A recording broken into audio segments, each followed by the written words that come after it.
Dan Carson had to admit that his curiosity was piqued.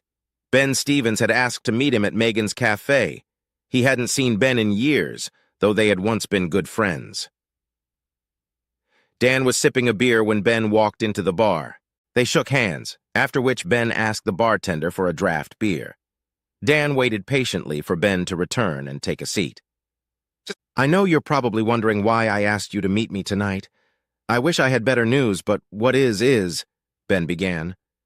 "We've known each other for 18 years, give or take. We weren't bad friends years ago, but we've never been as close as our wives." Dan felt a knot forming in his stomach.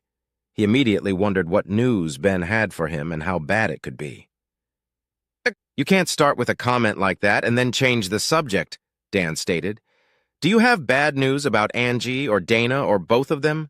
Did you have an accident or something?" "I guess you could call it an accident. I don't know if you remember my army buddy, Glenn Thomas, but he called me 2 days ago with some bad news. His daughter, Julie, works on a cruise ship. She's a bartender on the Sea Princess, the same ship our wives are on. Like I said, Glenn and I were in the army together and became best friends. We always had each other's backs." "How does any of this concern me?" demanded Dan. "Does Angie have a problem or is she hurt?" "I'm dealing with it. It's damn hard for me, but I think you should know. Our wives seem to be on some kind of sexual journey," Ben said, wiping a lone tear from his cheek. "What the hell are you talking about? Our wives wouldn't cheat on us, especially with their other girlfriends going on the same cruise. They'd never be able to keep it a secret."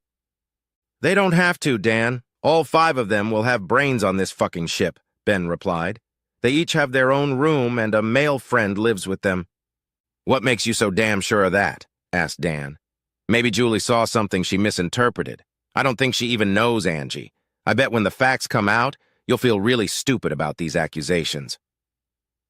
Julie recognized Dana the same night they set sail. She and the other 4 were at the bar where Julie worked. Dana didn't recognize her, but Julie obviously did, Ben added. All 5 of them had been drinking a lot and were having a pretty rambunctious conversation. The gist of it was that they were going to bed the 5 lucky bastards Michelle had picked up for them. "You know they were in the same sorority in college?" Ben continued. "It seems they made a pact then that they would get together in 25 years to have a week of casual sex with men who weren't their husbands or boyfriends." The women had been drinking and talking at the bar for almost an hour when 5 men approached them. They took their drinks to a table too far away for Julie to hear their conversation, said Ben. She could see them just fine, though, and they were making out with the guys like high school girls at prom. "I'm sure you mean well, Ben. You traveled quite a distance today to tell me this, but I still have some doubts. Your friend's niece doesn't know Angie. Maybe she wasn't part of that group," Dan reasoned. "I'm not going to break up a 20-year marriage because your friend's daughter saw your wife and thought one of the women with her was Angie. That's too much of a stretch. I trust Angie unconditionally." "I realize that," Ben agreed. "Hell, Julie saw Dana a few times when she was younger, but I still couldn't bring myself to believe what Glenn told me about what she saw and heard. Julie was 13 the last time she saw Dana. Since then, Julie had changed her hair color and grown up. She was sure Dana didn't recognize her. You know how bartenders and wait staff become almost invisible to most of us as we go about our days.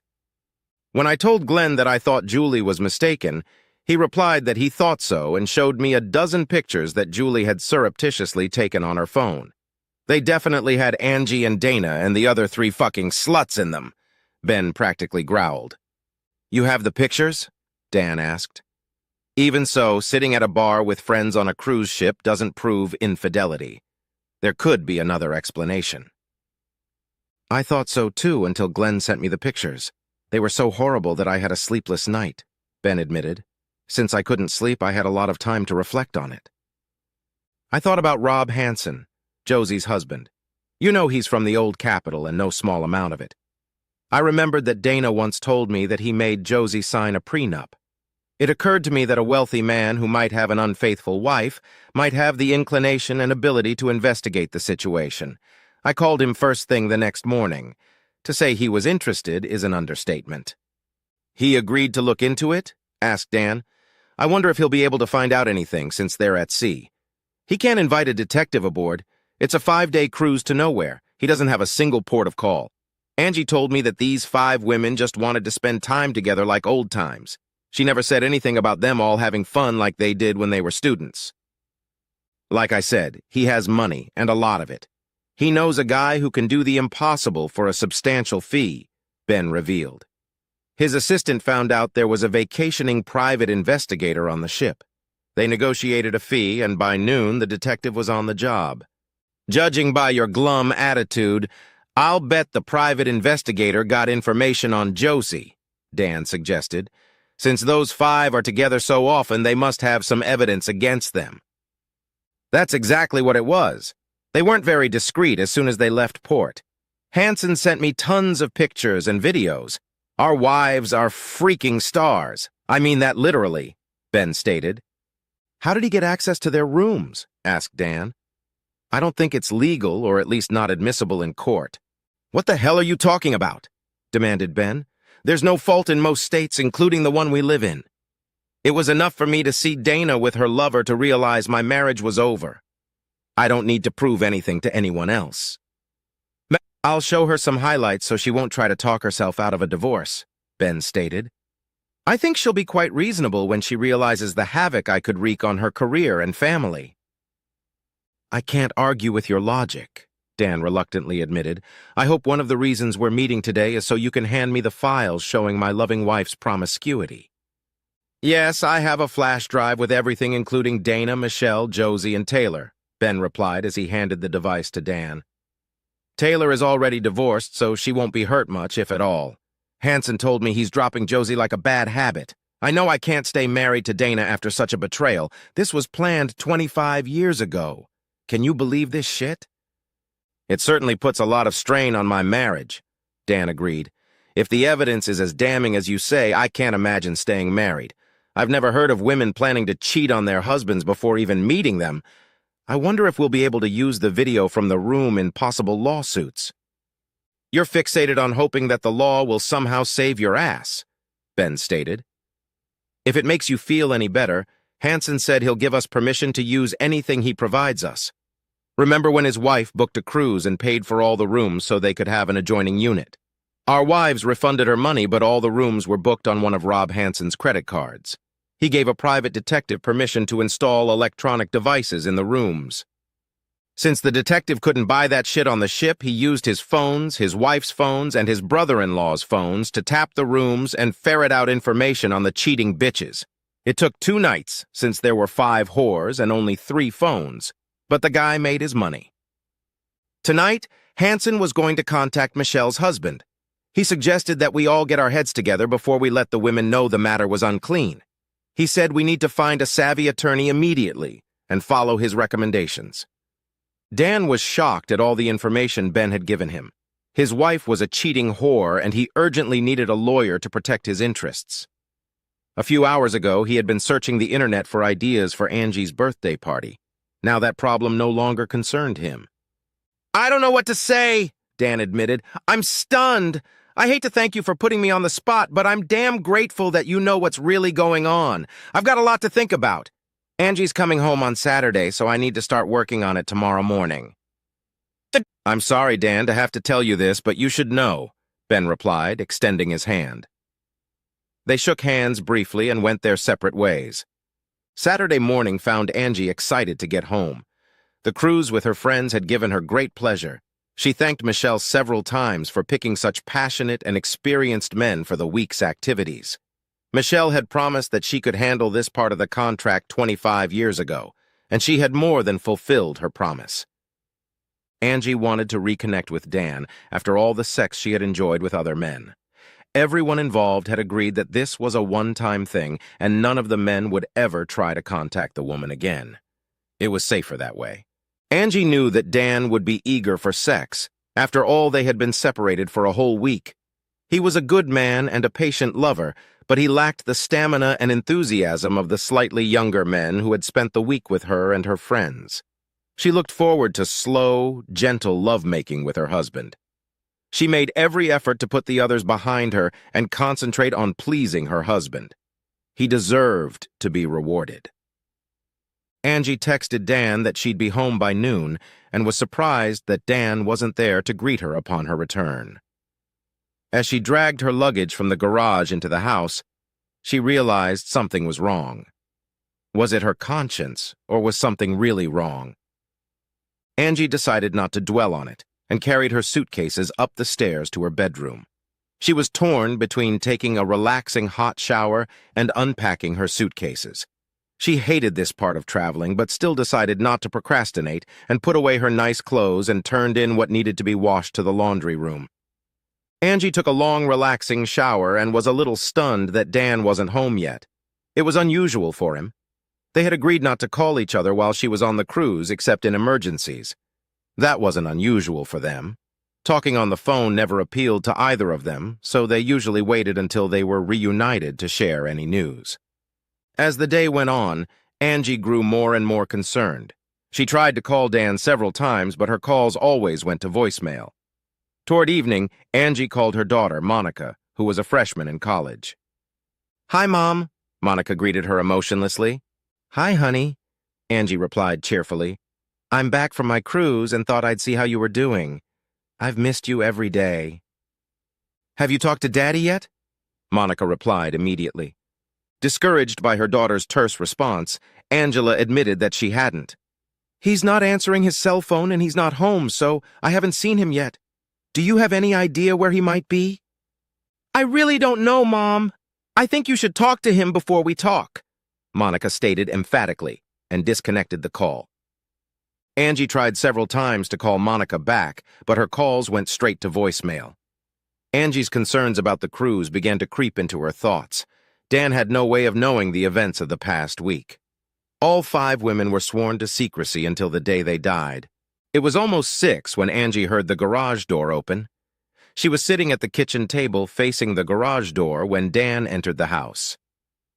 Not knowing exactly what was going on, Angie decided to act normal. That meant letting Dan know that it pissed her off that he hadn't been home when she returned from vacation and that he hadn't returned her calls or texted her. "Why didn't you return my calls or at least my texts?" demanded Angie before Dan could sit down. "I was worried about you. You've never blown me off like this before, and I want an explanation." "The short answer is this. You're a goddamn cheating whore, unworthy of any effort I might have made on your behalf. I'm sure you'll get the long answer out of me before this is over." Angie made no attempt to hide her shock and horror at Dan's statement. "How can you call me, your wife of over 20 years, a whore? An apology is needed, and I mean right now." "I agree, although it won't help," Dan replied. "I can't wait to hear it, so try to make it sound believable." "I meant you owe me an apology, asshole," Angie growled. "I thought we were going to go upstairs and satisfy our restrained desires, but now that's not going to happen." "That's good to know," Dan snapped back. "I won't have to risk STDs. Angie had tried to pretend she hadn't understood Dan's remark about being a slut, but now realized that he was guessing what was going on during the cruise. She decided to act differently. "Why are you being so rude, honey?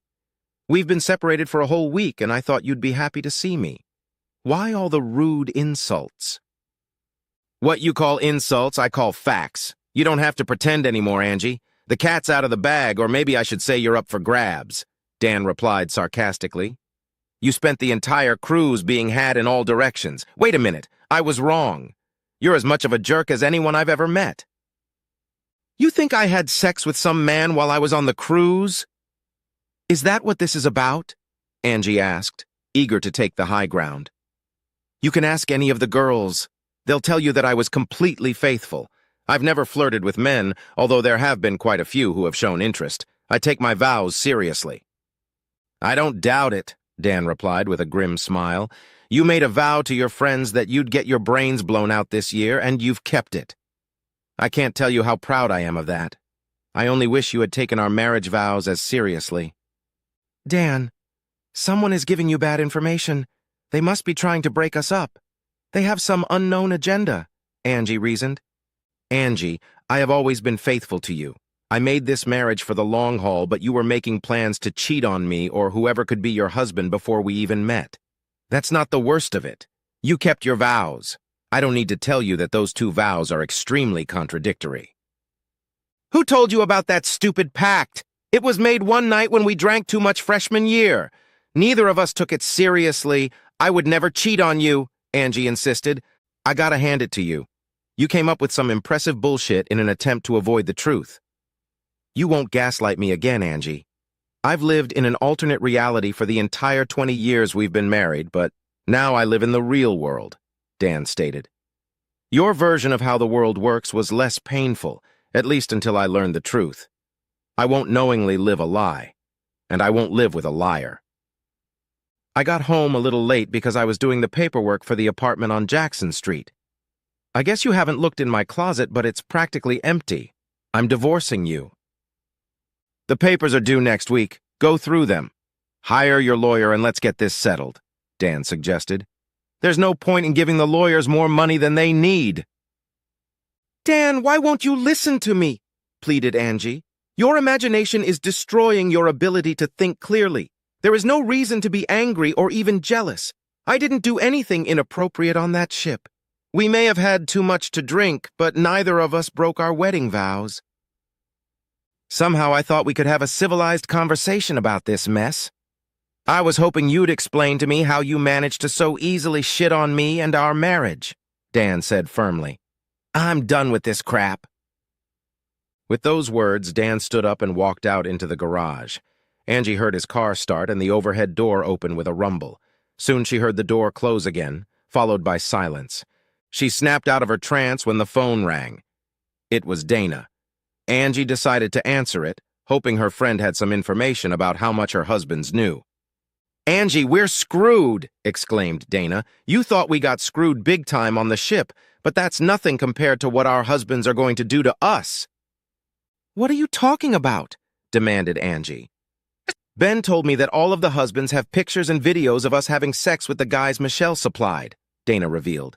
They even have the guys' names and addresses. It's going to be epic sex. Ben said he's going to divorce me as soon as possible. What are we going to do? Shit! Exclaimed Angie, mulling over her friend's words. How could they know? Where did they get the video from? Surely Ben must be bluffing. I thought so too, until he showed me the video. It's hard to dispute facts like that. Ben is furious. I don't think he'll forgive me for this mistake. Damn it. I wish I'd known about this sooner. I just swore to Dan that we were all faithful to our husbands on the cruise. Looks like I'm about to get divorced too. Shortly after Angie disconnected from Dana, she received a call from Monica. Daddy said he talked to you about divorce. He also said you denied everything. I told him that you would if he didn't show you the pictures and videos first. Monica, it was a mistake. We had too much to drink.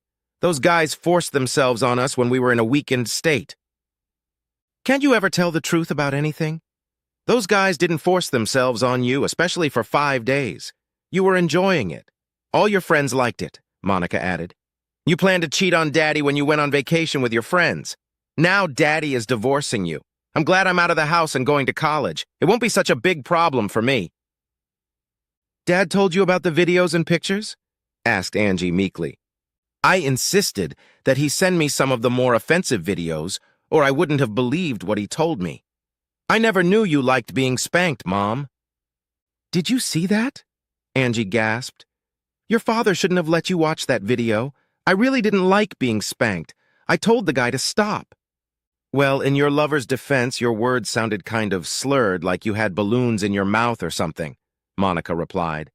Oh no, I'm going to sue whoever made those videos, Angie promised. It's an invasion of privacy. They had no right to put any electronic device in my room.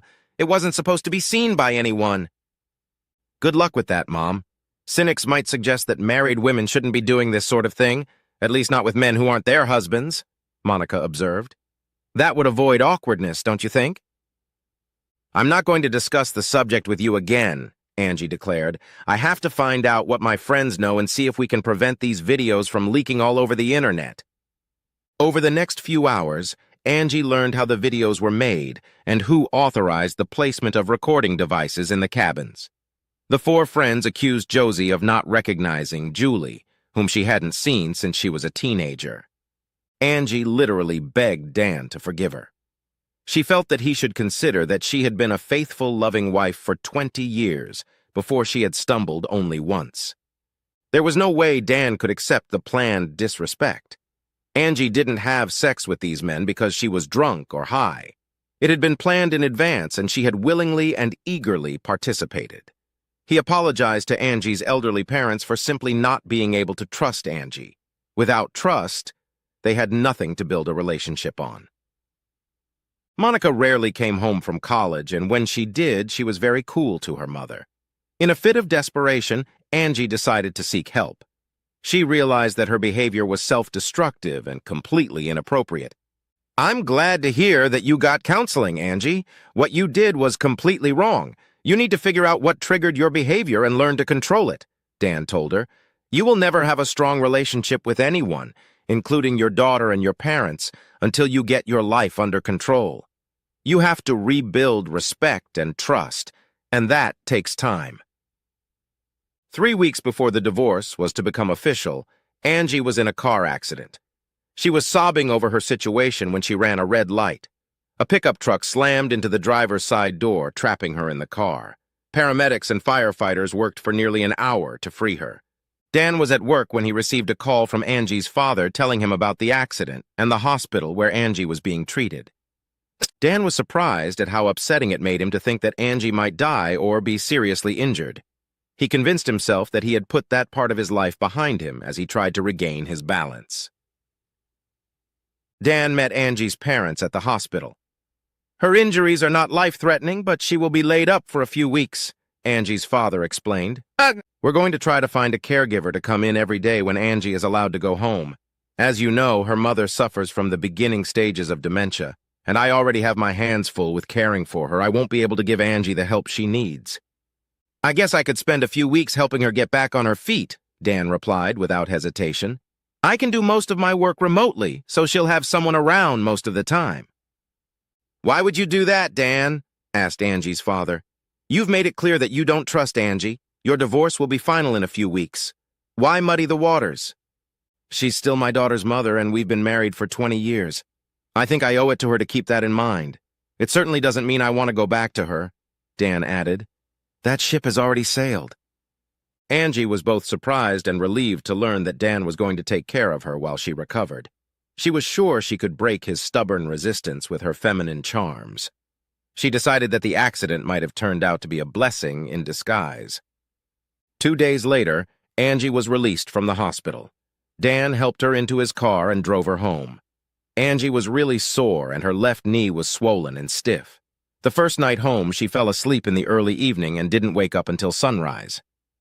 Dan was very attentive. He made breakfast for her and helped her go to the bathroom. When she returned to her bed, he explained that he needed to get away for a few hours for work. He needed to talk to his superiors about working remotely. His supervisor was receptive. He quickly agreed to Dan's request. For the first 2 days, Dan and Angie spoke to each other only out of necessity. After 20 years on the job, Angie knew how to read Dan's moods and sensed that the time was not yet right to implement her plan. On their 3rd day at home, Angie asked Dan, "Would you help me take a shower? I've only sponge-washed myself since my accident and I feel pretty dirty." "I think I can help you get to the bathroom and turn on the water. Will you be able to get up and wash yourself?" asked Dan. "I very much doubt it. You've seen me all over in the last 20 years, so why don't you shower with me? I'm not going to attack you. Hell, I can barely walk." Dan found himself naked in the shower, supporting Angie so she wouldn't slip and injure herself further. "Would you mind washing my back, Dan? I can't move my left arm." "Thanks, Dan. I feel much better now. Would you like me to return the favor?" Angie asked with a huge smile. Dan realized he was losing his resolve, so he quickly got dressed and left the bedroom. He decided that it was normal for him to find attractive the woman he had been married to and loved for over 20 years. It was not normal to consent to her having sex on vacation while she was married to him. He had solidified his intention to take the matter to divorce and get rid of his cheating wife. Dan tried his best to be cold and detached toward Angie, but she didn't seem to notice. She was always smiling and complimenting him on the simplest of occasions. A week after he started helping Angie, she bluntly asked, "Dan, why do we have to get divorced? I know I made a mistake, but I would never do that again. I had a wonderful, devoted, loving husband. I would never risk losing him again. I love you too much. I gave you many chances to come clean about that so-called vacation, but you kept lying to me. You insisted that you were a faithful wife while I saw videos of you having sex, and we never even thought of trying. The lie was the final nail in the coffin lid. I had to lie, Dan. I didn't know how much you had seen or heard, so I had to do my best not to hurt you. If you had only suspected what I did, I could have convinced you that nothing happened, Angie reasoned. The problem is that I saw you with those men as you were doing all sorts of things we never tried, mostly because you told me you were uncomfortable with it, and I believed you, Dan replied. Those videotapes were cursed. I still can't sleep at night without having nightmares about you and those bastards on the ship. I'd be happy to do all that and more for you if you let me, Angie promised. Why did I have to catch you sleeping with 5 amigos before you agreed to do it with me? Dan demanded. Because I wanted you to respect me as your wife and the mother of your child. I thought about doing it with you, especially on the way home from that trip, Angie explained. The problem now is that I don't know when to trust you, Angie. You've shown me that you're a liar, a slut, and a pretty bad driver. Dan was quite pleased with the way he had handled the situation, but he had grossly underestimated Angie's determination. One evening, while they were watching TV, Angie convinced him that it was okay for her to have some wine since she had significantly reduced her medication. Dan relented and brought her a small glass of wine and whiskey for herself. During the commercial, Angie rose to her feet and waddled out into the other room. Dan realized that Angie wouldn't need him for long. She returned with a bottle of whiskey and poured a generous portion into his glass. Dan decided not to protest and sipped the whiskey, enjoying the action movie. Angie insisted on a romantic movie, and Dan began to doze off. Angie knew he couldn't stay awake to heartwarming romances. Even if we get divorced, I want to do this for you every night until you go back to your apartment, Angie told him. I'm trying to repay you for taking such good care of me, especially after I disappointed you so much. Ben helped Angie onto the bed and went to the guest room. He found it hard to sleep as he thought about Angie and all that she had meant to him over the years. Would he be better off without her? He began to wonder. Angie met with her counselor every 2 weeks. She missed one session due to an accident, but insisted on attending the next one. She wanted Dan to know how serious she was about becoming a more stable and honest person. I have great news, Dr. Beckwith, Angie began. Dan has been taking care of me since my accident. I think he's starting to soften his attitude toward me. That's great news, praised the doctor. Do you feel that you realize how much you have hurt your husband with your infidelity? Will you be able to avoid similar situations in the future? I'll be sure of it, at least until I gain Dan's complete trust again, Angie declared. I'm picking up on something from what you just said, the doctor replied. Are you saying that you won't be pranking again? At least until Dan trusts you completely? And after that trust is gained, you'll have an affair? It's worked a few times over the past 20 years. Angie admitted. He trusted me completely, so it wasn't hard to have casual flings. He's such a nice guy. He never suspected. I found out last night that all I had to do was sleep with him and he would eat out of my hands. Today I'm feeling really good about myself. Angie, I'm not here to tell you how to run your life, but let me say this. If your husband takes you back and you cheat on him again, he will find out and quite possibly destroy him. Do you have any love for him at all? What kind of a question is that? Of course I love him. It's just that I like variety.